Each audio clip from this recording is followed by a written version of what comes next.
আসসালামু আলাইকুম। Screen print friendship বাংলাদেশের সকল ভাইদেরকে আমাদের আন্তরিক শুভেচ্ছা অভিনন্দন। আমরা আজকে চলে আসলাম স্ক্রিন প্রিন্ট সার্ভিস এসিসি প্রোগ্রামে। তো আমাদের জন্য দোয়া করবেন ইনশাল্লাহ। আর আপনারা যারা আসতে চাইতেছেন খুব দ্রুত আইসা পড়েন। আমাদের সুমন ভাই কিছু বলেন। আসসালামু আলাইকুম। বাংলাদেশ স্ক্রিন পক্ষ থেকে আমরা এসেছি কয়েকজন আমাদের স্ক্রিন অ্যাসিস্ট্যান্ট সার্ভিসের প্রোগ্রামে এসেছি আমরা।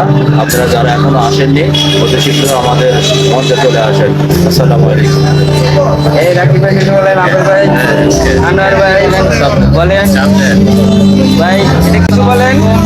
আমরা স্ক্রিন ফ্রেন্ডশিপ থেকে এসেছি, অনেক দূর থেকে, আমরা সাভার থেকে আসছি। আপনারা এখনো নারায়ণগঞ্জ যারা এখনো আসেন নাই তারা অতি দ্রুত চলে আসেন, অনুষ্ঠানে অংশগ্রহণ করেন। ধন্যবাদ। আর কেউ কিছু বলবেন? ধন্যবাদ সবাইকে। ধন্যবাদ।